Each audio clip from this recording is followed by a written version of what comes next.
আচ্ছা, তুমি কেমন আছো? শেষ দেখেছিলাম প্রায় 3 বছর আগে। তুমি কাঁদতে কাঁদতে প্রায় অজ্ঞান হয়ে যাচ্ছিলে। তোমার চোখের পানিগুলো আমার বুকের উপর পড়ছিল।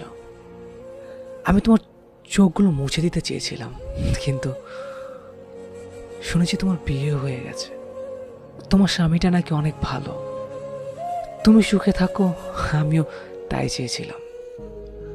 এখন আমিও ভালো আছি। প্রথমে একটু কষ্ট হতো। কবরের পাশের বকুল ফুলের গাছটা এখন অনেক বড় হয়ে গেছে। আমার এখন আর রোদে পড়তে হয় না, এখন আর একা একা লাগে না। বকুল গাছটার সাথে কথা বলতে শিখে গেছি।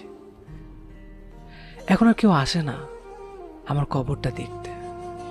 সবার সময়ের অভাব। তুমিও দেশ ছেড়ে চলে গেলে স্বামীর সাথে। যে তুমি আমার হাতটা ছাড়তে চাইতে না, সে তুমি আজ হাজার হাজার মাইল দূরে। অনেক মিস করি তোমায়, তোমার আমার স্বপ্নগুলোকে। এখনো তোমায় আগের মতোই ভালোবাসি। I love you, I love you so much. দেহটা মরে যায়, ভালোবাসা মরে না। শরীরটা অন্যের হয়ে যায়, কিন্তু ভালোবাসার অন্যের হয়ে যায় না কখনোই। সত্যিকারের ভালোবাসা বদলায় না।